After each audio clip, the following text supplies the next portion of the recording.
I see so many people suffer from living in a world of not enough.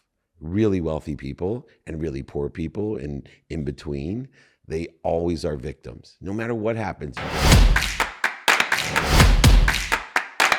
Since 1981, Justin has been producing world-class Bordeaux-style wines from Paso Robles on California's Central Coast. As the pioneer of Paso, Justin wines are what put Paso Robles on the winemaking map. The Justin team believes that wine should be exceptional from every angle, which is why their team uses boutique winemaking practices like hand harvesting and hand sorting. With a rich history of accolades, Justin produces exceptional wines and is proud to be America's #1 luxury Cabernet. Whether you're the first-time wine drinker or a wine aficionado, Justin has a wine for every celebration and occasion. Visit justinwine.com and enter promo code Playbook20 for 20% off your order.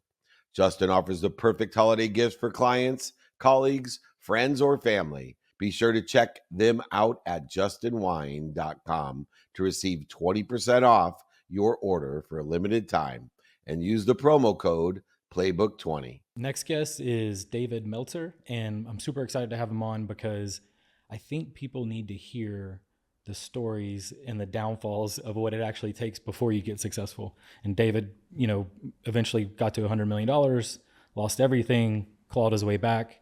And so I think it's super helpful for young entrepreneurs to hear those stories because they're either probably going through the same things or will go through the same things at some point.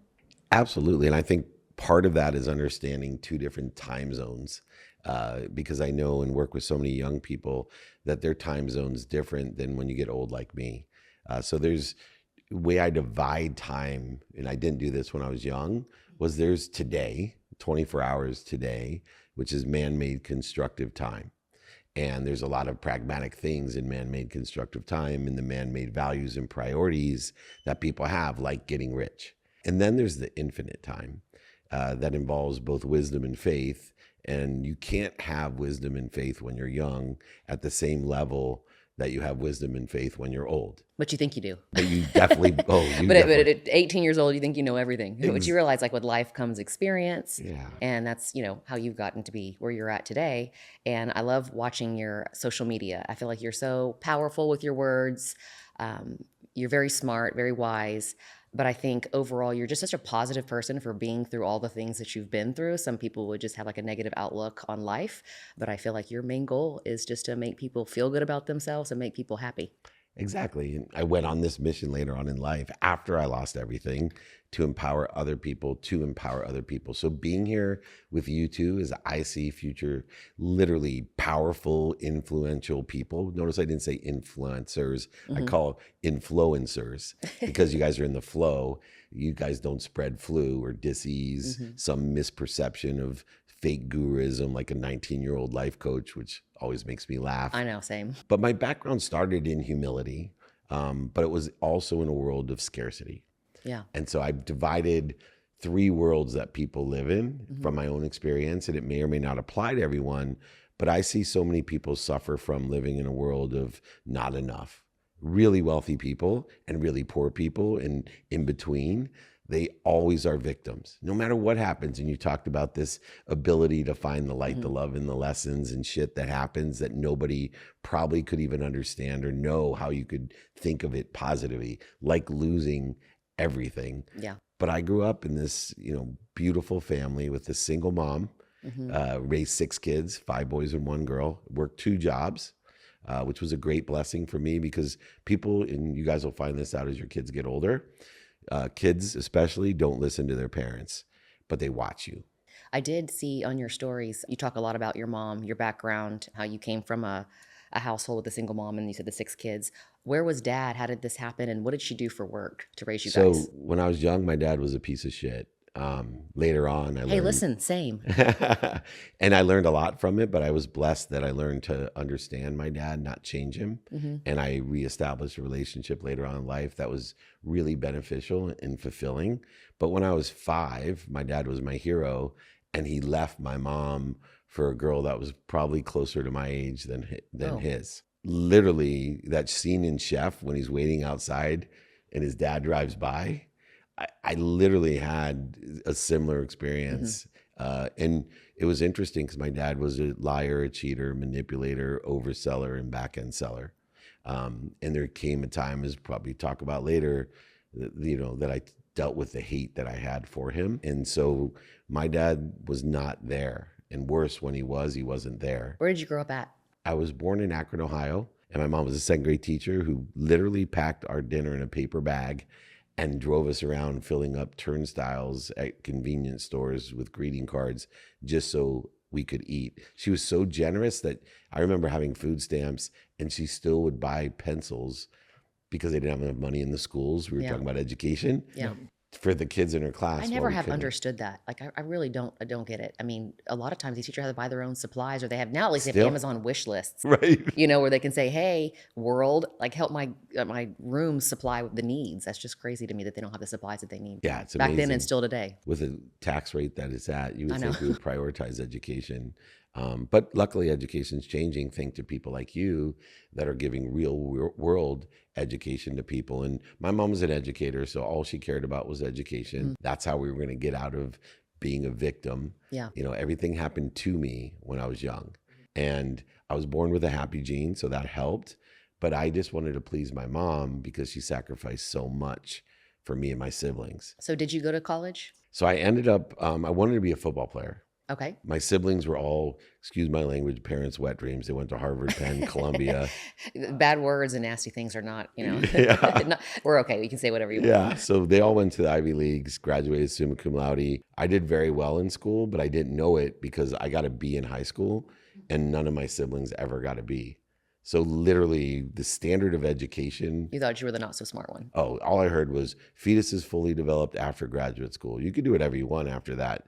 Doctor, lawyer, or failure. So my mom freaked out that I wanted to be a football player. Plus, it's not like my dad was bigger than I am. Yeah. And literally, this is a true story. I went to a family reunion and more people were impressed by the fact that I was a below average college football player than my siblings that went to Harvard and graduated summa cum laude.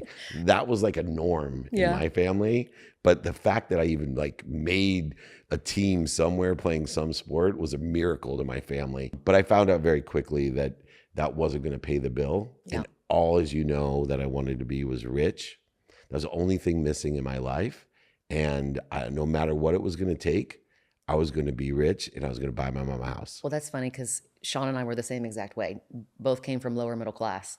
And I remember my parents never sheltered me for what I could and couldn't watch on TV. So I was watching, rated R, accidentally found some porn from my dad's when I was 5. So I'd literally seen it all. But I remember seeing the movie Basic Instinct and I was like, oh, that's a cool life. I just always imagined myself living in a big city. I was going to be doing something. And I had a school project where I had to write a book at 11 years old or 12 years old.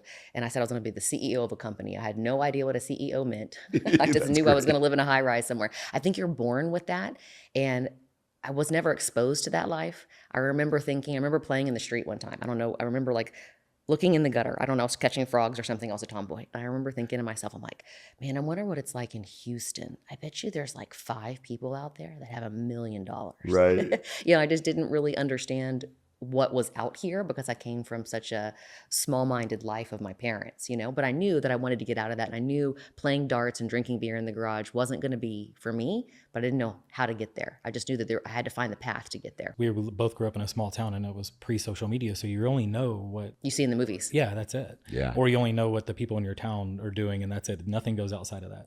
And so I think that's one of the good things about social media is the access to information now. Definitely. I'm so old. It was pre-color TV. So you guys are way beyond me. Yeah, we had the spin dial. We only had 3 channels. We had that. Yeah, I was the remote in my family. Can you change the channel? How old are you?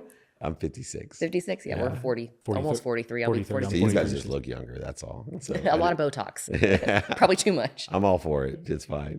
Where did you go to school? You went off somewhere? Yeah, you stayed home? I went to LA, to Occidental. I moved to San Diego when I was 9. Okay. My mom decided if we're going to be poor, we might as well be poor in a nice place. In a more expensive place. Yeah, but her sister lived there and her brother lived there. Okay. So we had some family support. She also wanted to get us away from my dad. Yeah. And I understand that as I got older. So we moved there. I went to college and blessed to get a scholarship to play football.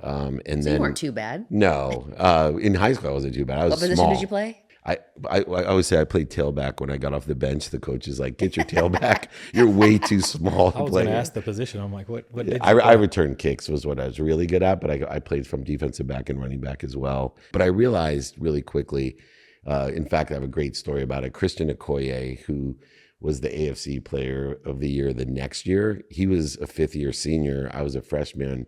He played the first game against me, and I was the fastest guy on the team. So I was the bullet on the kickoff team. And I remember thinking in my head, this is it. I know I'm small, but I'm going to show everybody that I'm going to make the NFL. Sure enough, I fly down there and I put everything I have right into Christian Okoye. Next thing I know, I'm flying backwards. He actually stepped on me. And I remember lying there thinking to myself, That's it. doctor, lawyer, or failure. And so I picked doctor, but this is one of the best lessons I learned. My older brother was already a doctor, and he was at UCLA Medical Center there. And I went over to visit him. True story, 18 years old, pre-med at a really good college. And I visited my brother at the hospital, and I look around. He goes, "What's the matter?" I said, "I hate hospitals." He goes, "Dave, you're pre-med. You can't hate hospitals and be a doctor." I'm like, "Well, I'm not going to be a hospital doctor. I'm going to be a sports doctor. I'm going to be in locker rooms." And he goes, "You have to be in hospital to be like an orthopedic surgeon. You got to change diapers and shit for a long time before you get there. When I was 18, I'm just so stupid. But he gave me great advice. He looked at me and he said, "David, you need to be more interested than interesting." And it changed the way I looked at things in my life, that I was a talker, I was a bullshitter. I was very interesting, but I started to do research, and that's how I ended up at law school. And the law school I went to is Tulane University. Oh, wow. Because they have the highest paid graduates, because they all go to oil and gas here in Houston, most of them. Yep. And so I went to law school to make a lot of money. People would say, "Well, you passionate about maritime law?" I'm like, "No, I'm not passionate about anything other than the higher, like you." The money. Exactly. I'm passionate. The only thing that was ever missing. My mom Yeah. was amazing. My siblings were amazing. I felt loved. I was confident. I was healthy. But money equaled success. Oh, for me, my whole identification until I lost it all was my bank. I had over $100 million. My bank account went up $100. I was happy that day. If it went down $100, I was sad. I want to hear how you lost it all, but I first want to hear how you gained it. So when did you graduate law school? So I graduated in 1992. Okay. And it was a great story because I got a job here in Houston with an oil and gas company for $150,000 in 1992, salary plus bonuses. Yeah, that's great, especially right out of school. And it was also a recession. And so most of the people, we had like 17% of the kids get jobs out of law school. And in fact, I almost left law school because I got a sales job for 60 grand selling golf clubs in Japan. And I almost dropped out because I'm like, shit, I'll make more selling golf clubs than I will being an oil and gas lawyer. But thank goodness I had that offer. But my maritime professor said, "Dave, you're the best sales guy I've ever met." There's this publisher that publishes all the law materials. They're the ones you see in the commercials with the keys on it. It's called West Publishing out of Minnesota. He goes, "They're looking for 4 young lawyers. I'll get you the interview, but you're supposed to have 4 years of legal experience to sell." There's this new thing called the internet to sell these books online. And he goes, I'm like, "I'm not interested." He goes, "Well, it pays $250,000 at plan." I'm like, "Well, 250 is more than 150. I'm loyal to one thing." I get the job. I have to now tell my mom that I'm going to take this sales job and not be a real lawyer. My mom made me take the bar because she told me the internet was a fad. It would never last. We all thought it was. I mean, it took 30 minutes just to log on to a website. Oh my God. You should see how long it took you to download the case law or the statutes. Oh my God. I can't even imagine. But 9 months out of law school, I was a millionaire. Wow. Took the job in sales. I was really good at it. Where were you based out of at that point? So Florida. So it was brand new. So I had the whole Southeast. So I got engaged in law school, never got married to her, married my dream girl, which you'll find out, but lived in Miami, Coconut Grove. And I flew every day and flew to different states selling the biggest firms like here, Jones and Dave. How did you even get that appointment? I mean, how were you selling the internet to attorneys back then? Well, luckily they had a monopoly. I know they don't like me to say that now, but they had a monopoly. They're the only ones doing it. Every single lawyer in America had an account with West Publishing. like Black's Law Dictionary, for example, Mm-hmm. they publish that.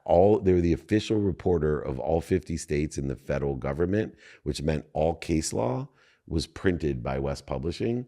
So I had unlimited leads. Yeah. And we also had unlimited accounts. And I, a lot of times, was just converting books to Yeah, I was just about to say, CD-ROM. that was probably the benefit of, hey, now this is all digital. And when there's updates, it's just easy. And the money Easier made than- more. Like yeah. it was so easy to articulate the quantitative value to exceed what I was asking for. And I was a hustler. So most of the guys that were selling books made a lot of money being book reps. And they all had to be lawyers. You had to be a lawyer to sell for them, like doctors sell medical Well, the equipment. attorneys would just respect you more, and you would understand what you were talking about. And you I get it. understand, yeah, you know how to cost justify it. And so, but I was a hustler. They were married with kids, with homes.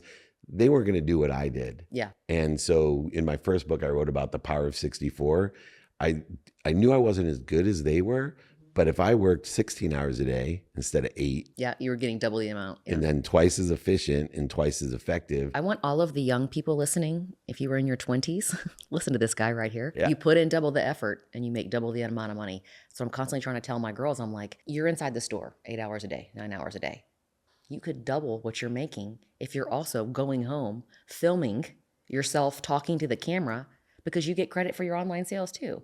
Double the amount of work, double the amount of money. I don't want to hear anybody complaining that you didn't make enough this year. Listen if you to made her. 60, you can make 120. I had that same mentality. I was like, Me there's too. nobody that's outworking me right now in Yeah. my mind. I was like, I was there's no way. 16 And years so- old with 2 jobs and on the golf team. Like, I wanted to make money. I was money hungry as a 16-year-old.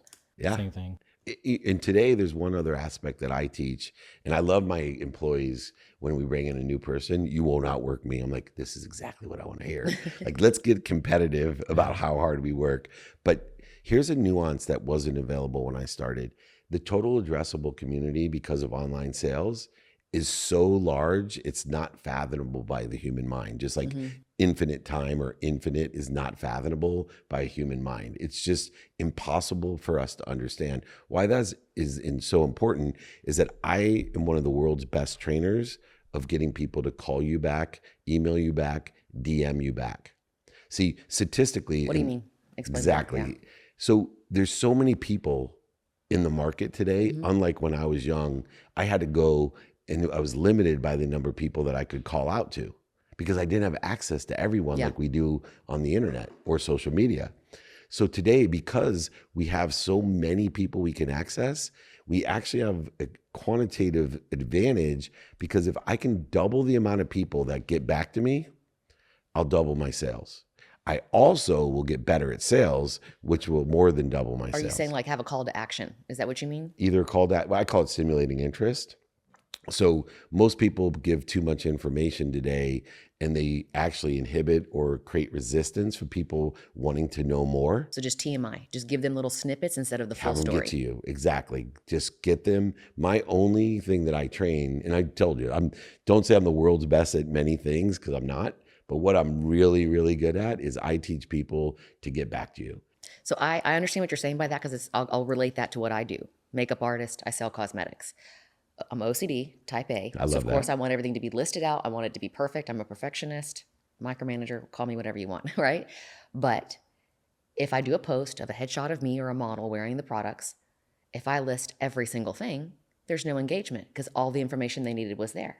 But if I only list half the colors and everyone's saying, well, what lipstick were you wearing? I wanted the liner. You didn't say what blush. And then you create more engagement. So I do see exactly what you're saying. You Give them a nailed it. little snippet of something, but we'll make them ask more questions. And then teach them to transition interest and share a vision. And then the real benefit comes from managing and developing after you have a client. Right? My idea, which is also available because of the total addressable community, and why I do these podcasts and why I surround myself with bigger people on bigger stages, because we have bigger communities, is it allows you to access more consistently the total addressable community. Yes, you could have one video go viral, but that's not going to do anything. But if you elevate the people you're around and the communities that they have, you have more access to the total addressable community. Now you can build a community, which you've done in your business, which is a bunch of people that want to help each other and know people that can help each other. Why? Because those people buy from each other and sell for each other for life. And your business is built on women who buy your product and tell all their friends how awesome it is. I didn't pay for marketing until August 2023. Everything was organic because we try to create that experience. Like you said, have your point of difference, create an experience, engage with your client, follow them after they've had an appointment with you, follow up with the video saying, how are you liking everything? We're not just here, we're not a grocery store, you're not clerking. Create that relationship, because when you do, they feel like they made a best friend. We say we're polygamists. The more wives you have, the more wives want to tell their friends. And if each person tells 5 of their friends, that's how you grow your personal book of business. It's an amazing thing. So that engagement, they call it, starts with getting back to you. The art of selling is truly education. It's not the joke of the shoe salesman, everybody being pushy. It's just education and engagement. And if you do that, the sales will come naturally. You nailed it. Create something special and different that will make them think of you every morning when they're putting their makeup on, right? Encourage them to want to tell their friends. And that's how you spread the word. And you really don't have to market yourself. All of that will just come naturally. Because the market's so big, when we had a limited amount of people, it tended to have salespeople that were feature and benefit dumping. There's a whole different sale and utilizing overselling, back end selling. A lot of people would lie, manipulate, or cheat. You don't have to today. My whole premise of my life of building a community of people that buy from me and sell for me for life is simply to find out, number one, what are you doing today? So I would say to you, oh my God, you are so beautiful. What are you doing today? And you'd say, well, I do Botox. I have this lipstick. Oh, what do you like about it? Oh, I like this, this, and this. Oh, would it help you if I introduce you to Jenry? She has exactly that, but also it moisturizes your eye, right? And oh yeah, I'd love to meet her. Yeah. Or then it gives me an opportunity to expand the community of people that want to help each other by saying, hey, do you know anyone that can help me? You know, I've been doing this podcast. Can you find your friends? We talk exactly about building a health and beauty business. Do you know what can help me? I'd love for them to download my podcast. Remember back in the day, we would say, what did Shawn do? And I'm like, Shawn, talking about supplements. He's like, nope. He's like, nope. He hated the industry that he was in, but he never wanted to continue the conversation because he knew that it was just not something he was passionate about. That kind of goes back to what you said in the beginning too. You have, I don't remember exactly what you said, some interesting or whatever it was. But you have to really be passionate about what you do to be able to talk about it and spread the word and educate people. Yeah, it's interesting. Do you guys, Bob Parsons founded GoDaddy. It'd be a great interview for you guys to have as well. We all use him a lot. Yeah, he's amazing. And I had this philosophy, if you love what you do, you'll never work a day in your life. This idea of being passionate. And he changed my perspective. I was interviewing him and he said at the Super Bowl, he said, Dave, if you love what you do, and on camera, I'm embarrassed, but I rolled my eyes because I'm like, don't say you'll never work a day in your life. He said, Dave, if you learn to love what you do and you learn to love what you don't like and you learn to love what you hate, and you learn to love what other people don't like and other people hate, and you learn to do it every day. This is that extra double effort. And you learn to not quit at it, to be persistent. Life will tell you all its secrets. Yeah. And I learned that from him too. I mean, Shawn's always like, pay people to do the things that you're not good at and don't try to do everything. I mean, he's really big on hiring the right team, like he did for this podcast. They're all sitting back here. Yeah, they look great. As hire the right team, people who are already good. Like, obviously, Brian, our producer, he's sitting right behind me. He hates editing. I'll call you out right now, Brian. I was surprised he even told Shawn yes to doing this. But Shawn from the very beginning was like, listen, you're amazing at what you do. You're amazing at the lighting, the setup, the capturing the image. We'll hire people to do the things that you don't want to do. But doing that from the very beginning and doing what you are good at and honing in and mastering that part of it is what makes you successful. Absolutely. Sometimes when you get good at something, though, you end up loving it. So the better somebody gets at something, it's like, well, I'm really good at it now, so I really love it. And it's not always true. If you really hate doing something, sometimes you end up loving it because you get really, really good at it. Yeah. And I use a trash analogy. Taking out the trash, for whatever reason, I've been married 27 years to my dream girl. Emotionally, it means something different to my wife than it means to me. I hated taking out the trash because I grew up in a family where somehow they assigned me that role with 6 kids. Then I was the smallest, football player in my football fraternity. So guess who got to take the nastiest trash in the world out? Then I had 3 daughters. So I was always taking the trash out. And my attitude towards it was, I hate this. So I'd throw it, it'd spill on me, it'd cut me if there's anything that went wrong with trash happened to me. And then I did exactly what Shawn's talking about.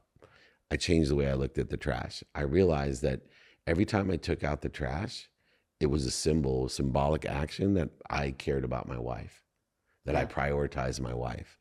It reflected how much I loved her. And I also changed the way and said, hey, it takes a few minutes. Why not use that time to think about what makes me happy? Yeah. What I want instead of not what I didn't want. And so all of a sudden I started loving taking the trash out. I take it out at the office. I take it out at my friend's house. And then all of a sudden my friend's wives You're are the like, trash man. yeah. But the Your friend's clients are wives are like, BFI. dude, your husband is amazing. Like, I think I even became better looking to my wife because I took the trash out. So let's talk about your wife. I heard that you married your third grade sweetheart or whatever it is. So tell us that story. So ironically, I graduate law school, make all this money, and we end up selling the company in 1995 for $3.4 billion. Oh, wow. So I then decided that after being a top executive at Thomson Reuters, who bought us, that I'd go to the Silicon Valley and learn how to raise money.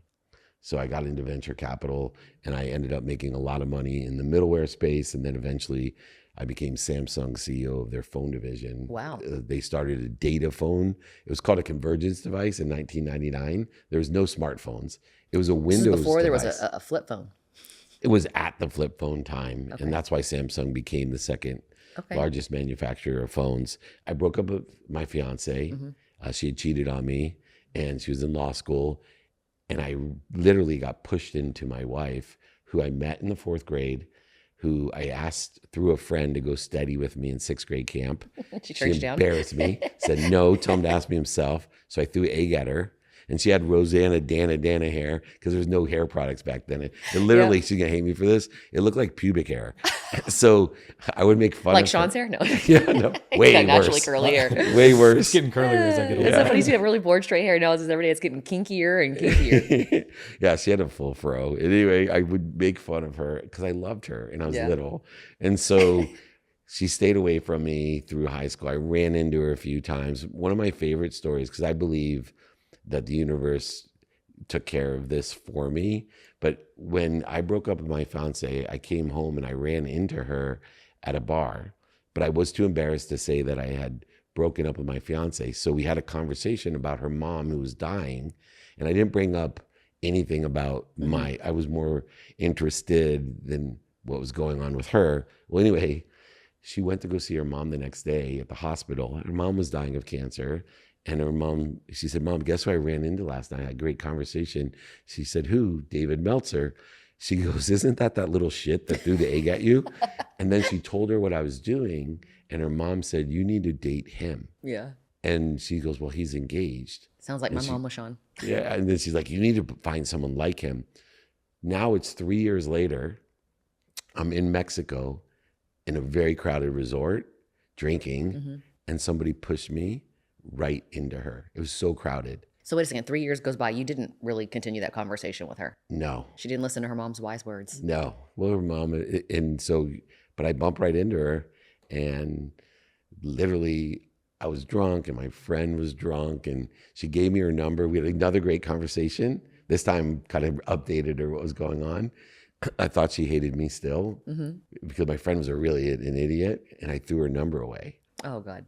And she ended up calling me and we had the best date of I almost blew it again when she came up because I lived in Orange County at the time. And you'll love this. First date, we were going to the beach, and then I figured if it was a good date on the beach, I'd take her to dinner, you know. Yeah. So she brought a bag. I don't know what I was thinking. I'm like, oh, I didn't know you were spending the night. She told me she was turned around. But needless to say, I married my dream girl. I was living my dream life. And how long have you guys been married now? 27 years. Oh, wow. That's right. You 4 did say kids, 3 girls, 1 boy. And it's the best decision of my life. And she saved my life. She's amazing. I get choked up, but. So I feel like this is consistent. And I did hear you say this in your videos too. With entrepreneurs, you have to have someone that supports you, right? You have to have someone who's your cheerleader, not like, why are you working so late? Oh. How was your relationship in the beginning with you guys kind of getting to know each other? You had already become really successful in your career. I'm sure you were working long hours. Was there struggle in the relationship or was she always like positive and uplifting with you?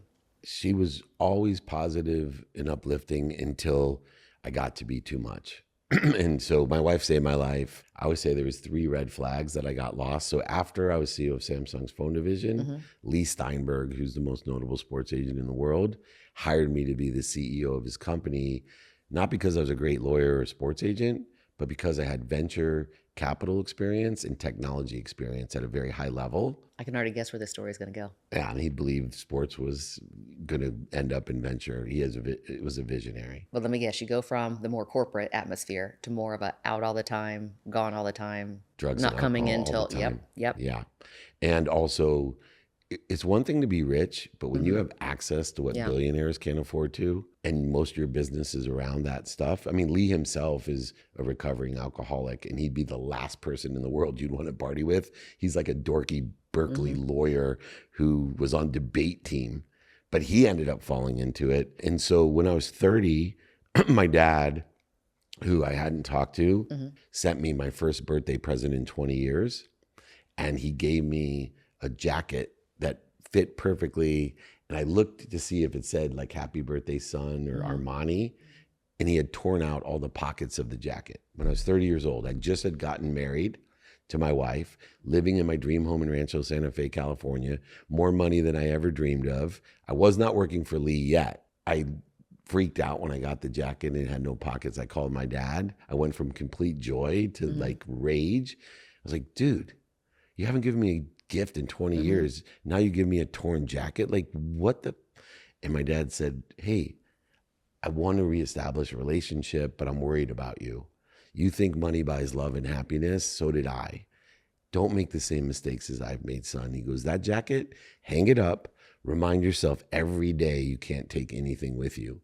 In fact, someday, a long time from now, I want you to be buried in that jacket. And I told my dad, F you. I hate you. You're a liar, a cheater, manipulator, overseller, back end seller. F you. I never want to. And I hung up on him. 6 years later, I'm now working for Lee Steinberg, have all this access. My mom was on my ass all the time saying, son, you've lost perspective. You have no faith. My mom's very religious. I'm worried about you. I invite my best friend, Rob. He's actually the guy that asked my wife for me to go study at sixth grade camp. I invite him to the Masters. Warren Moon, Wayne Gretzky, Joe Montana, net jets, fly private, parties, back in the cabins with Curtis Strange. I mean, full access to the Masters. He's a huge golf fan. I asked him to go with me. Immediately, he's like, I'm not going. It's like, Rob. But he saw it too.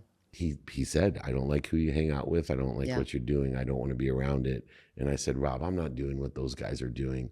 And he said, David, you can lie to me and continue to lie to me, but stop lying to yourself. Yeah. You're going to end up dead, bro. I'm literally thinking of Wolf of Wall Street right here. Yeah, who was a friend of mine too, at Lee's. And then I told him to F off. That was a good friend. A great not friend. a lot of people do that. Then came the big day.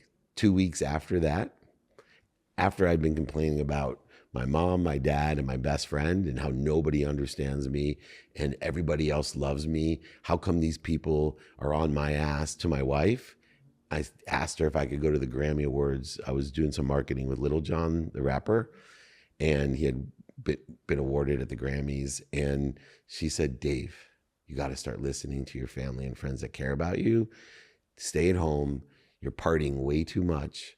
You're not paying attention to the family, to your health, or to your business. I'm sure it didn't go as calm as you're saying right now. Yeah. And so I lied to her. Yeah. I went to the Grammy Awards. I came home wasted at 5:30 in the morning, and she was waiting for me. And she said, I'm leaving. I'm not happy.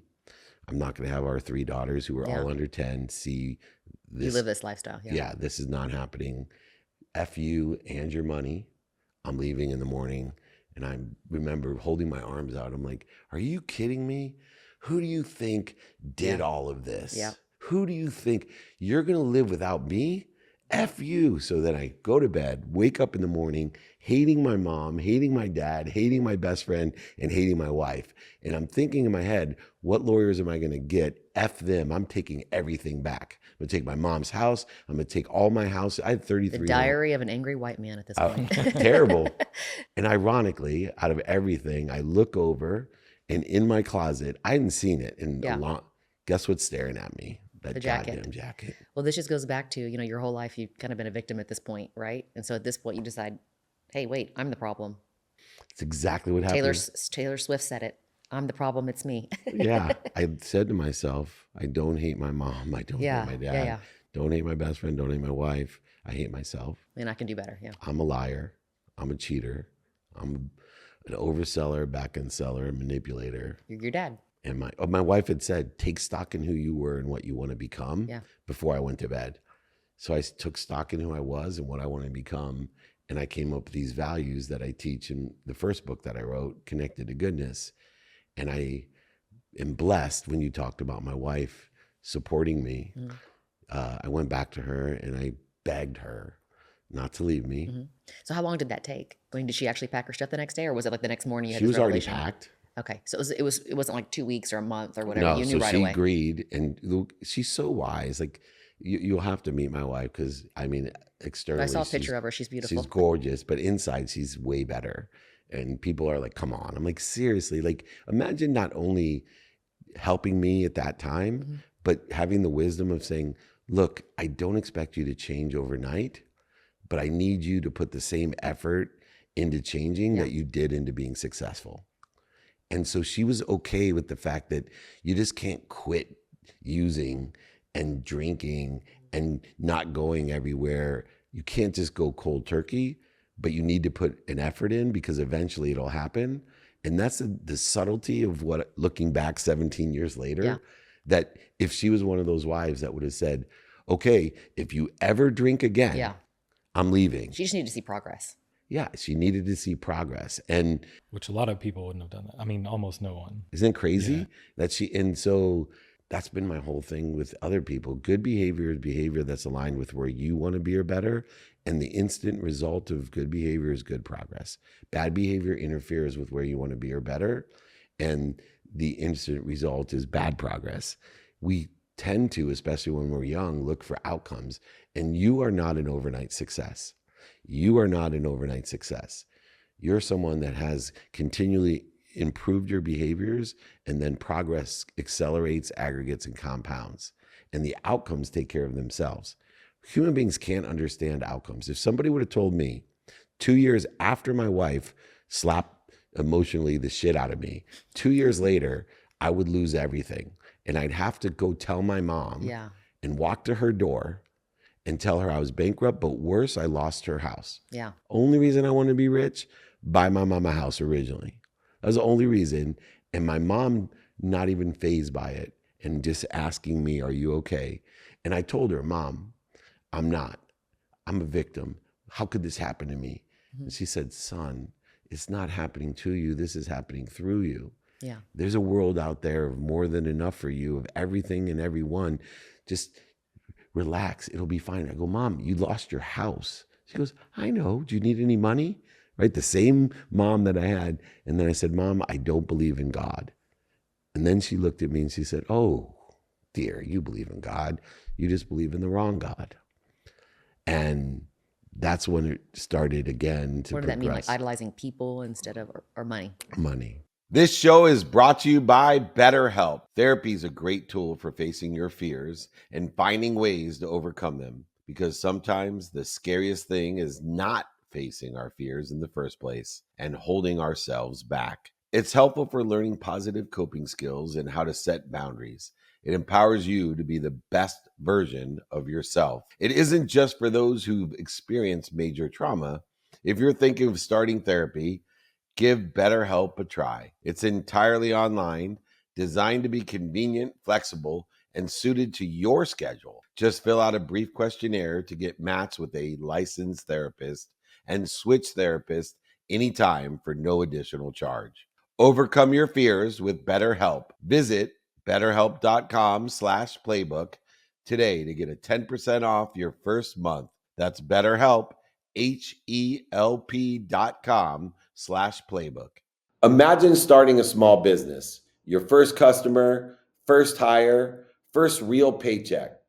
But everything isn't just exciting, it's scary. That's where JustWorks come in, the all-in-one platform that supports small business growth.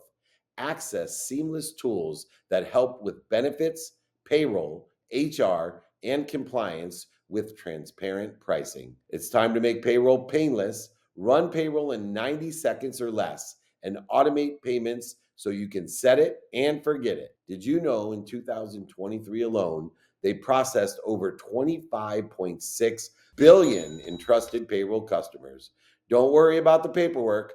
piling up either. They take care of payroll tax documents and reporting to help you stay compliant. Visit justworks.com/podcast to join the thousands of small businesses that trust JustWorks to take care of payroll, benefits, compliance, and more. That's justworks.com/podcast. I heard you say a couple of times you got up to $100 million. Was that before the breakdown with your wife? Yeah. After? When did you said it just a second ago. Oh, When yeah. did the So bankruptcy happen? 2 years after. So, but she saw where I was heading. Yeah. I didn't see it because I was literally numbing my life with alcohol and drugs and bad people and Not going to making good clubs that I decisions. shouldn't go to, all the things that I shouldn't do. Was it 2008? 2008. Yeah. So I was it- bought a golf course in a ski mountain and I was spending out of control. I was in lawsuits, no idea. And understanding, people ask, how do you lose that much money? Here's what really happened besides me not paying attention at all is in having the wrong behaviors. And it takes time, right? Bad behavior progresses like good behavior. It keeps doubling. And, I see my friends, health wise, they'll say, oh, I'm still partying, and they're 50% of the way to a heart attack. Yeah.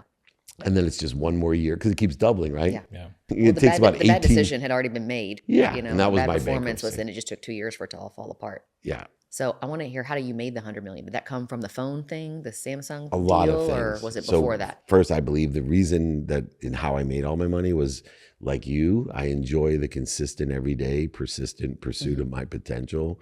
And so I'm a 7-day a week, still am.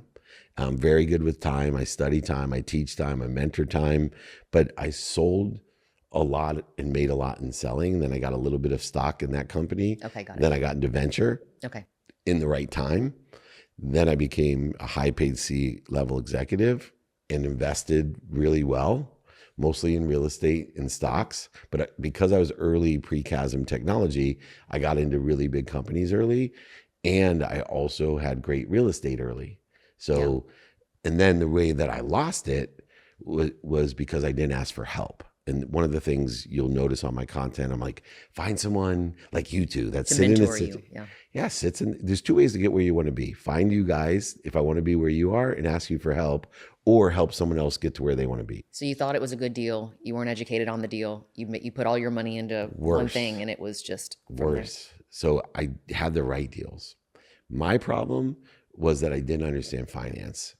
Right? Remember, I'm a lawyer who was a sales guy. It's like a doctor being a business person. I get it. Yeah. And so what happened was I had a private bank and I had a $40 million line of credit. Okay.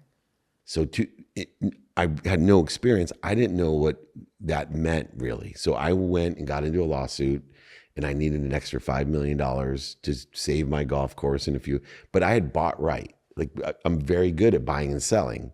That's all a capability I have. But here's the problem.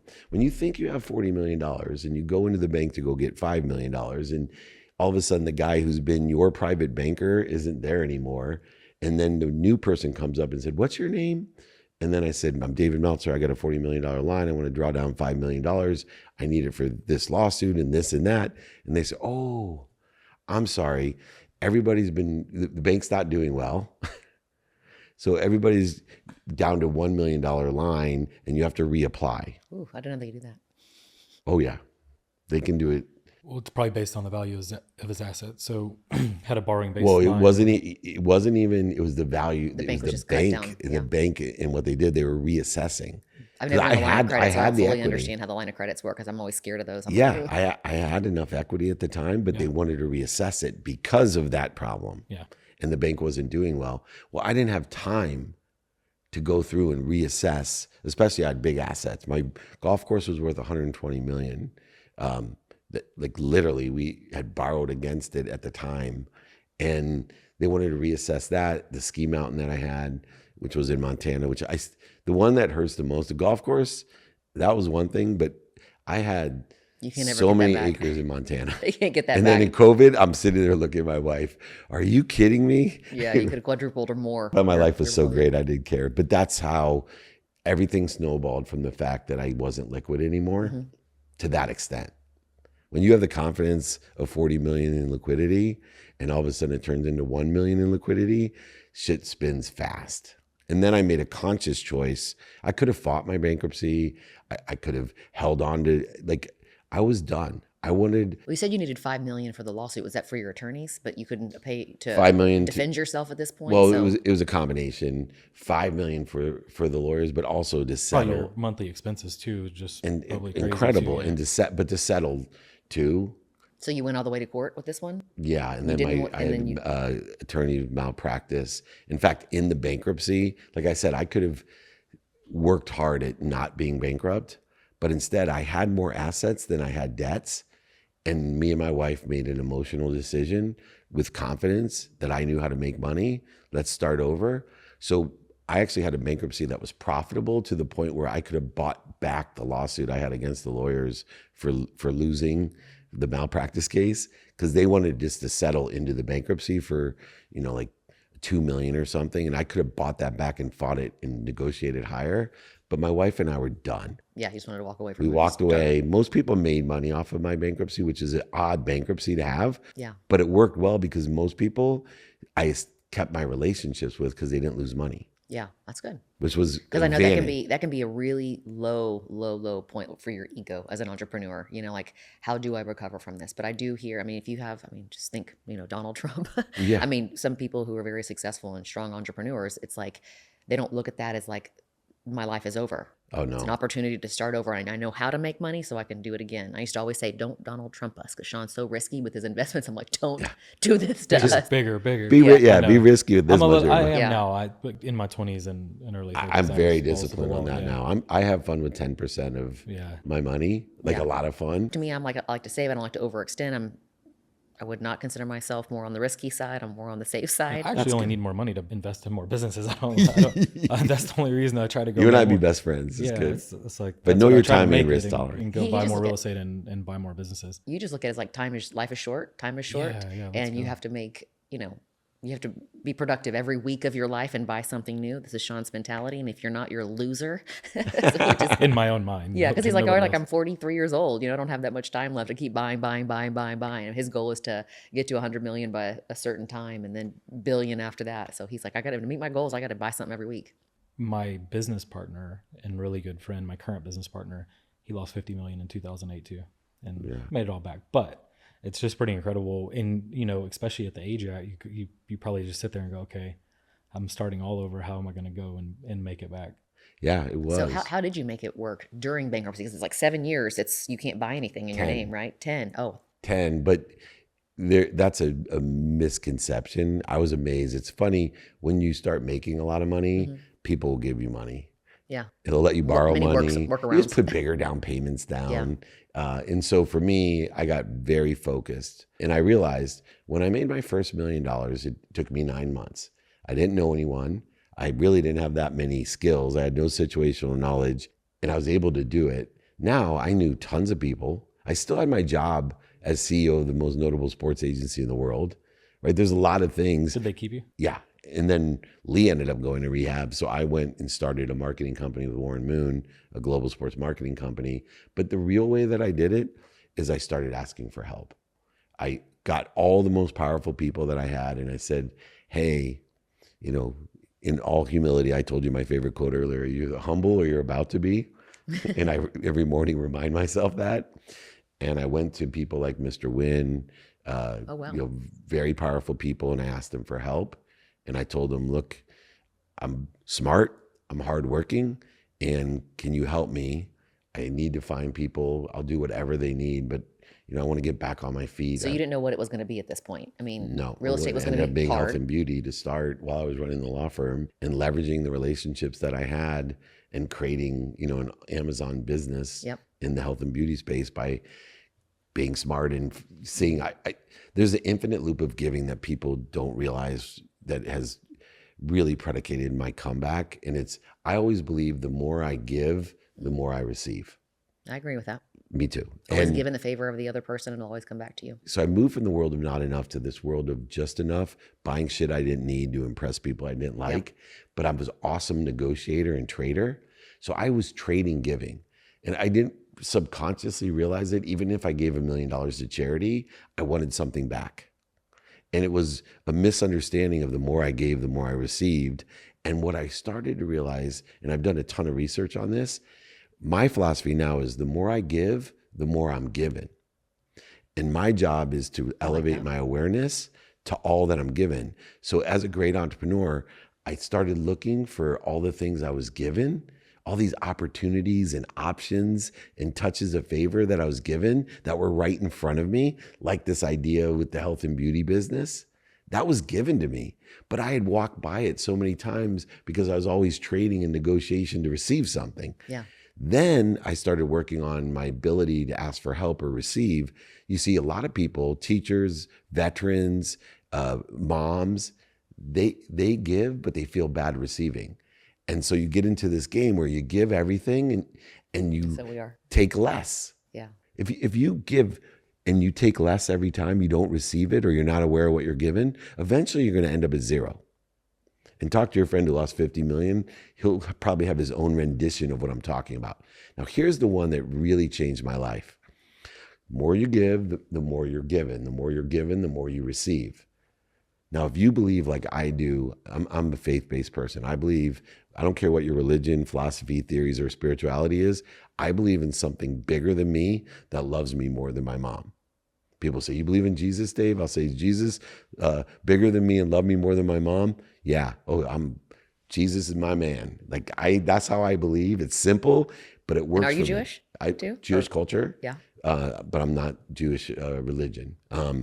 But I believe in God. Yeah. And I believe in Jesus.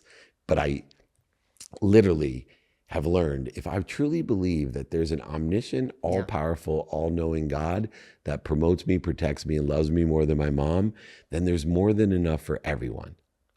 How could it not be? So I learned to ask for more.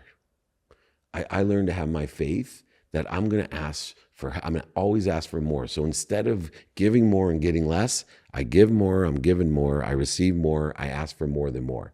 Now I can give more than more, be given more than more, receive more than more, ask for more than more than more. You know where I'm going to end up at 80? With more than enough of everything for everyone. Continually giving it away, elevating my awareness to all that I'm given, receiving even more, but continually asking for help. I love that. You're so good with words too. I get all tongue-tied trying to say all that and remember all of that. Practice. So now I have to know, like, what do you take for mental health? What are you doing for like strengthening and exercising your brain? I'm super curious because you're so well-spoken and thank you. You have a great memory and I practice, but the main difference in my life is sleep. I have a sleep coach. I've had a sleep coach for 17 years. I did hear you say that. And so a third of your life is spent sleeping. Sleeping not only allows you to recover, but it allows you to access information from a higher source. And then learning how to transcend that. I do it through meditation. You don't have to use meditation. I think I'm too ADHD to meditate. I tried. I went to a meditation. She's one of my clients. She's like, let me teach you for free. And I'm like, I just can't do it. Exercise. I notice the breathing helps when I'm having a moment, but I think I'm just so overstimulated during the day. I'm like a moving target and trying to figure out how to streamline that and to not look at the distractions. Because I do get my 8-9 hours of sleep every night. Good. Uninterrupted sleep. Take my progesterone now, sleep like a rock. It's better than Ambien. Yeah. But yeah, I have a hard time being a moving target during the day and, keeping my focus all in one place. It's a practice though. Everything, if you want to get better at anything, you have to practice it. And you have to I have a mathematical formula for luck. So I tell people, pay attention to what you want. And then look at your actual calendar during the day and say, am I doing, saying, thinking, feeling, and believing? That's intention. Mm-hmm. All 5 things are intention. If you do things towards what you want, say them, speak them. If you think them, feel them, and believe them in alignment with where you want to be, attention plus intention equals coincidence. Which is basically what everybody knows, the book, The Secret, basically that. Which ironically, I laughed at my wife when she was trying to help me. You need to watch The Secret. You need to watch The Secret. I'm like, that is such BS. You cannot sit on a couch, dream about a Ferrari and get it. Anyway, my life evolves where they put me on the Transformational Leadership Council with Jack Canfield, Bob Proctor, Lee Brower, everyone in The Secret. Then they did on Netflix Beyond The Secret, the sequel, I haven't seen that. And asked me to be in it. Oh, wow. And I told my wife, I'm like, how does it go? If they only knew how much shit talking that I did about The Secret, they never would ask me to be in the sequel. That's so funny. It's just mindset. I mean, that's all it is, right? It's intention. It's all mindset, yeah. So Wayne Dyer is one of my favorites. He's in that movie as well. Yeah, Sean's so positive. He always thinks like I could just be like the house is burning, it's on fire. He's like, yeah, but the 10% didn't burn over here, so this That's part's me. good. That's the way he looks at things for me. I'm just like, it's on fire, I'm on fire. That's my wife. That's me. And though. I try to be more, cognizant of me doing that and going down that rabbit hole. But, I had a friend / partner in business, and we'd come home every day and talk shit about all of our employees and all the bad things that happened during the day. And then you start experiencing more burnout because you become obsessive about all the things that went wrong and not focusing on the things that went right. And I know I still have that in me. I try to work on it every single day. But trash story. Say what? Sorry to interrupt, but it's the same thing that she was kind of doing. Yeah, and I know that I have a lot of room for improvement there, but it just comes along with me being the ADHD perfectionist type A. I want to try to constantly be polishing the turds and making things better. But I know that I need to be, just like you said, be more intentional with my thinking, to think more positive and what my goal is, and that we're making our progress towards that instead of obsessing over the things that are not so great and focusing more on the things that are so great to get you to your goal. That's my marriage advice. People ask me, because I wasn't the greatest husband the first 7 years of my marriage. I will tell you, like I said, I'm one of the best people to teach you how to get people to call you back. I'm also one of the best husbands I know, because one switch, I started to look at what I wanted in my wife, not what I didn't want. So, I screwed up my marriage because I was always looking to polish the stuff about my wife that I didn't like. And ever since I focused in on all the things, and I get more of those things. Yeah. More all the time. And it's amazing what I see in my wife because I'm looking for it, and what I don't see because I'm not looking for it. And one thing that's good about our relationship is, number one, Shawn has always been, from the day one, like, here you're at now, let's get you to here. Always been my biggest cheerleader, my biggest fan. You're better than everyone else that does what you do. He's right. Put on your blinders. Don't look at them. You are great because of this, so let's focus on this. He's always been really good at that. Lately, we've had a little bit of a rough patch, and I think it was because we had a lot on our plate at one time. Like I said, we've always gotten along really good, never fighting, but he was giving me more resistance than he had ever been giving me before. But one thing he's so great at, and this is, something good for all men to hear, is that he took a look at himself, happy wife, happy life, right? And he said, you know what? I don't ever give you resistance in our marriage. And lately I have been. And I'm going to pull back on that, and I'm going to listen more because I want to make you happy, right? And he knew that I was having problems with XYZ, and it was basically we had 2 houses of our own under construction at the same time, and it was taking 2 years. It should have taken 2 years. This is something that should have been done in 6 months. But he was sharing contractors and then had personal stuff, and he just kept buying and buying and buying. And I was like, Pinky, promise me you're not going to buy one more fucking thing until we get our house done, because we were living in a hotel for 8 months. Right, which he loved. And he looked at me and he said, I'm closing on another building tomorrow. And I was like, I'm going to fucking kill you. Right. But at that moment, he bought that one building, and then he took a little break and really started to hustle and do that. And then the next thing was like communication. I was like, if we're going to have, a 5-year-old and we're having another baby, not me, but in 5 or 6 days, we're picking up our baby from our surrogate out of town. I was like, I cannot be married to someone. This is too much. I gave him the cold treatment. We don't do this. Didn't talk to him for 2 days. And he's like, okay, wow. What's wrong? Why aren't you talking to me? I said, I had to make sure that you were listening and you knew that I was serious. I can't be with somebody who cannot communicate. I can't even have a calendar with you or making plans with other people. You're not writing it. He immediately from that moment goes, okay, I hear you, and I'm going to make a change. And instantly. But he actually, just like you said, makes effort when I have a problem with something to become a better husband because of it, where most people in relationships just pick and poke at the other person instead of seeing room for improvement, acknowledging it, saying, hey, there is a problem. I'm going to be better, just like you were with the trash. Well, I love the fact that both of you are vulnerable. Part of the reason I wanted to come down here to be on this show is that I hate being on shows where people are fake assholes. Yeah. I can't stand the fake. Literally, I'm sitting there going, I'm 56 years old. I've been married 27 years. And if you're telling me that you never argue with your wife and blah, blah, blah, blah, blah. Well, up to a year ago, I would have told you that. We never argue. We really, truly do get along. We don't argue. We don't bicker. But the key to success is he doesn't poke at me. Yeah. I'm a very strong personality. I cannot be. Don't when poke we the broke bear. Up, yeah, exactly. I say that. We broke up twice in 16 years, right? And I thought I wanted to be with somebody who was more like me, that wanted to travel more, was more the life of the party or whatever. And then I dated men like that. And I'm like, I cannot date myself. This is terrible. Right. What am I doing? He's like my perfect match. And now we have the best relationship that, this is the best part of our relationship, I feel like, even though we have had some of the bickering lately, but the fact that he's willing to work on things and work through things and be a better husband, and because he really cares about our relationship and cares about our family, that's what's most important. Just like I can tell you are with your wife too. You may not have wanted to hear it at the time. You may have wanted to point blame, but it didn't take long for you to sit alone in yourself and realize, wait a second, I am an asshole. I'm not doing this right. I can be better. I love my family. I love my wife. I love my mom. And I want to do better. Yeah. There's this terrible energy suck between this understanding of I am versus this is what I want people to think I am, including more relative relationships. And I'm very pragmatic. So all my relationships, I have 3 criteria that I look at. And the first criteria is whether somebody feeds or bleeds me. And it's not that I'm going to allow people that bleed me to fall away or even fire them from my life until I assess the second part, which is how relative is this person to me? So for example, your children bleed you. That's just a given. And when your parents get older, they will bleed you the same way you bleed your parents. But they're so relative to you that those people that bleed us that are so relative, it's actually a form of feeding. We feel fulfilled. He lives his life by that. He does not waste time with anyone that doesn't take him forward. If you're going to lag him back, he's like not interested. He's like, if I'm going to go to dinner with this family, he's like, nope, I don't want to be around people like that, right? Or for whatever reason. That's a really great quality. He's a really nice guy, but he just like, I don't have time for that in my life. And that's why I stopped talking to my dad. He's now no longer with us. But the last 5 to 7 years of my life, Shawn's like, listen, I don't ever say anything about your family.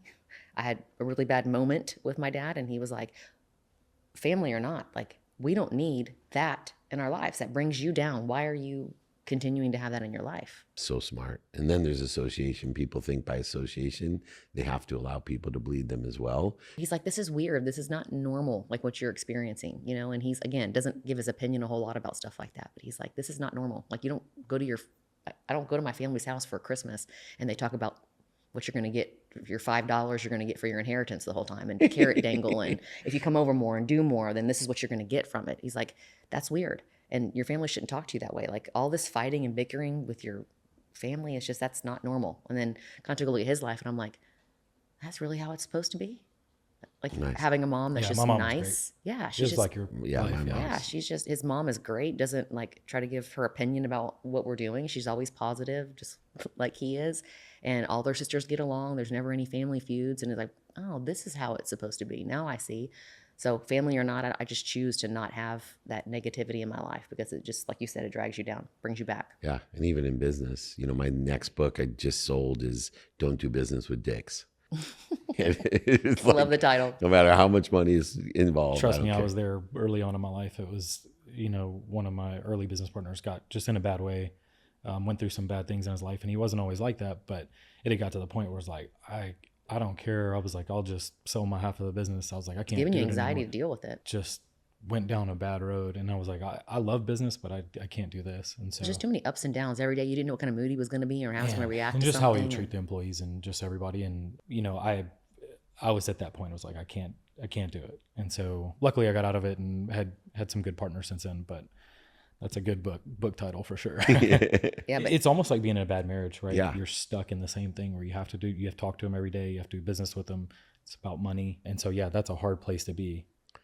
That's interesting, because I asked my wife post the D-Day of our relationship, I'm like, why didn't you say something before, your bags were packed, ready to go? And she had said, well, I didn't really think I had anywhere else to go. And it made me feel terrible. Mm-hmm. Right? Like that. She felt stuck. Yeah. And, I had no idea, because I was so self-absorbed in narcissism, like that the whole world was revolving around me. And now all these years of having this amazing relationship and seeing exactly what you could have out of it. And I think to myself, how did I put myself in the position? Then what happened post that to me was really interesting, is I would project, I look at other people for what I had done in the past, and I had to get out of this thing about looking and projecting onto other people what I had done in the past, so that I couldn't get past my own problems. And it was hurting my future because I was looking for whether it would be employees. You know, I had a 26-year-old sales guy that was just like me when I was younger, but probably better. And, you know, I was looking for who I was when I was 26 in him and not trusting who he was. And it hurt my relationship with him as a boss because I was constantly, you know, looking for, hey, you're overselling, you're lying, which he was doing because that's a normal thing for a 26-year-old salesperson. But it's not something that you should look for. You should help to elevate the healing so he could learn faster than you do from your mistakes. And so I've gotten to that point over the last few years of just like, stop projecting your past onto other people and just look for the best and help them where you see, don't hurt them where you see deficiencies that you had in the past. I feel like there's so much more to learn about you. How many books have you written? So 8. Eight Don't books, Do wow. Business is that. And I've published 4. And they're all different. I have Connected to Goodness, which is my pride and joy. I actually give that one for free. I pay for shipping. I pay for the book. Okay. It's my mechanism to change the world, to empower people. It's a kind of Think and Grow Rich, pragmatic, spiritual guide that does real well. But anyone... So if somebody wants that book, how do they reach you? Email me directly, david@dmeltzer.com. And then I have Compassionate Capitalism, which is more an academic book about being a compassionate capitalist. Then Jack Canfield and I wrote a workbook together. He wrote Chicken Soup for the Soul called Living the Life You Love, Unstoppable. And that's all for charity. And then my bigger books, Tillman Fertitta here in Houston wrote the foreword, Game Time Decision Making, where I take all that name. That was an excellent name for what that is. And what your I have all the background is. sports stories. So I took great name. stories I know about Tom Brady and things that I learned about decision What'd making you think about and that roast? prioritization. Oh my gosh. I felt bad for his kids, but I loved it. I did too. I absolutely thought it was great Yeah, entertainment. I heard the jiu-jitsu teacher didn't like that too much. No, but like, you know, when you're in that business, you know the impact it has on the family. So it always kind of, he knew that was coming. Unfortunately, you know, for me, dulls the entertaining side because I find myself laughing really hard and then going, oh no, I know. I'd hate that to happen to me. Whatever makes you feel uncomfortable, that was usually really Especially when he did it for charity. Like he gave millions of dollars to charity. I was like, damn, man, you are a good guy. taking a hit. Yeah. A hard hit for charity. Yeah. And so, you know, leading on, I love to write. And now it's become a lot easier to write books with AI. So where's the other 4? So 3 more. Well, Don't Do Business with Dicks is the other one. And then the other 3 I haven't sold yet. So those 4 are all published. Do you have a publisher or do you self-publish? So Simon & Schuster bought this last one. Okay. McGraw-Hill did Don't Do Business. Okay. Hay House bought my first book, which is Hay House, like the spiritual secret, etc. Okay. We self-published the Compassionate Capitalism, and then Jack Canfield published the Unstoppable book, etc. Would you recommend to self-publish? Because I'm thinking about self-publishing. Would, unless you are if the publishers aren't listening. Unless you're a Goggins. If you have a community that's that big, use a publisher. But here's the publishing game, just so you know, and publishers hate me for telling the game, but you have to be conscious of it. So let's say they give you $1 million advance. Well, what they do is they have a hardback book that you sell for $35, and you have to sell so many of those books at $35. Then you can only buy your book to give away, or your speaking engagements for $17.50. And so basically what they've done is used your ego to hire you to market a product for them, to your audience that's overpriced. Yeah. And so if you're David Goggins, that's okay, because the audience will buy it and you can market really easy. If you're David Meltzer and you're an impactful speaker, not a ticket seller, then you're actually better off getting hired as a marketer to market a health and beauty company than your own book. So self-publish the book. The best marketing I do is give my books away because they're good. And then people buy them. And buy you and then follow you and then go different directions. I gave away last year 20,000 books. Oh, dear Lord. And sold 100,000 direct, which I made way more money than Game Time Decision Making, which I got a big advance for with McGraw-Hill. The new book, the only thing that was difficult, and why I haven't sold the other 3, is I finally got big enough where they were allowing me that I get my book at cost so I can give it away. And that's Because a I huge. wrote a book too, and we won't discuss it because I have a gag order. Oh, nice. But Let's put it this I way: did- publishers I should did- be sports agents. Yeah. And like you said, I didn't make any money on the sell of the book, but it introduced people to my brand. When I got on Amazon, I'd never heard of her, and people were flying all over, coming to Houston to get their makeup done. So I do agree with that. I should have probably just given it away Yeah. because it brought people to my brand, but it was good, marketing for that. But for my second book, that I have not written yet, that I just have ideas for. I was thinking about self-publishing, but don't really know. So I have to I'll get be with happy you to on help that. you. Yes. Yeah. So if people want to find you, is it D? David@dmeltzer.com. Okay. And we'll put that. Seltzer with M. Brian will put that in the video description Please. with a link to your And then website where they can find Google your me. books. I'm on every platform. So David Meltzer, not Dave Meltzer. Dave Meltzer is a famous wrestling observer guy. They'll And be so like, he's in the "This is what?" sports world. He's older than me, but people, I love it. Because there's a different energy to world of wrestling. I love when someone's like, dude, you're an idiot. Like they come at me so hard and I have to double Realizing take. it's I'm the like, wrong person. wrong Dave. Because like spiritual thought Yeah. people, they're not that angry. It's hard to hate someone that talks about gratitude and kindness and you're humble and basically say, I'm a huge fuck up and, don't be like me. It's really hard. Like you really have to be a hurtful person. Some people do call me fat and other things that I laugh at. And my kids are like, Dad, they're so mean. I'm like, well, maybe it'll motivate me to get into more shape. She has a couple that attack her too. Oh yeah, my mole. They hate my mole. She's like, why don't you cut that mole off your And face? I had I was anytime like, holy moly. anytime that I have a video that gets more than 100,000 views, I have to hear about my mole. Nice, yeah. Some lady the other day who obviously English was not her first language, but she tried to tell me that it was very butchered, that I should cut my mole off my face if I'm going to be selling makeup products, but it was sailing, not selling.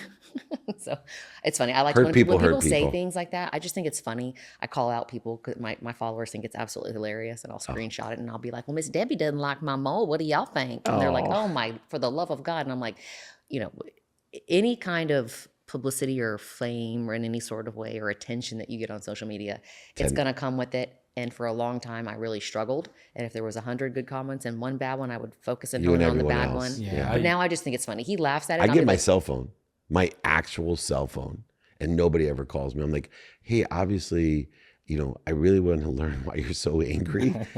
I'm happy to help you. Here's my cell phone. Give me a call. yeah, Shawn's like that. Shawn's like that too. Not with the cell phone number, but he'll just say, you know what? You're right. I'm not really that good of an interviewer, but I'm going to get better because this is only my 20th Give me one. 1,000 times. I'll be really And good. after 50, I'm going to be pretty damn good. So just thanks for following. Keep watching, and let's see what you think after I get a few more under So my belt. good. I'm not like that. I'm like, fuck you. Yeah, she's been on social media since kind of it Right. started taking off. And so, but it would tear her up sometimes in the very, very beginning. Yeah, and I would go buck wild. I'm But like, these people are now just I laugh. nobody. Yeah. Now I laugh, and I'm My wife still gets pissed. I'm like, I love the fact that you defend me. Like they'll say he's out of shape and he's talking about spending a minimum of an hour a day on his health. And my wife will like, round is his shape. I know. Well, his first viral video, he was on a podcast. He didn't even have his own social media yet. He was on a podcast of somebody else who was talking about, Christmas lights and how this guy, he was an electrician who made like $80,000 at the chemical plants, was making $500,000 or $300,000 a year, whatever it was, doing Christmas lights every winter, which is actually true. Yeah. But they were like, this guy's a fucking liar. Maybe Right, I only in love River that. Oaks. And I'm like, bitch, it was in River Oaks, okay? Which is like where we're at now. Right on. It's funny because I was, instantly on the defense for him. He's like, you don't have to do that. I really Yeah, I don't was care. like, I think it it's doesn't funny. I can see that in you. You don't really get He's just, he's always he's really, really What confident. other people which is good. think's none of my business. That's what I determined. Well, I really appreciate you coming all the way out here. I know you live very far away, so I love you flying out guys. here. And I know you have something else to go to, a seminar of sorts to go to after this, so we don't take up too much of your time. But if you do not already follow him, you should find him on Instagram. What other platforms are you on? Every platform, Every David platform. Meltzer. I think you have a lot of really good positive thinking advice, and it's interesting to hear your story of the ups and the downs and how you made it through and prevailed. So I really appreciate you being here today. I appreciate both of you. And please come on my shows as well. The world needs more of both of you.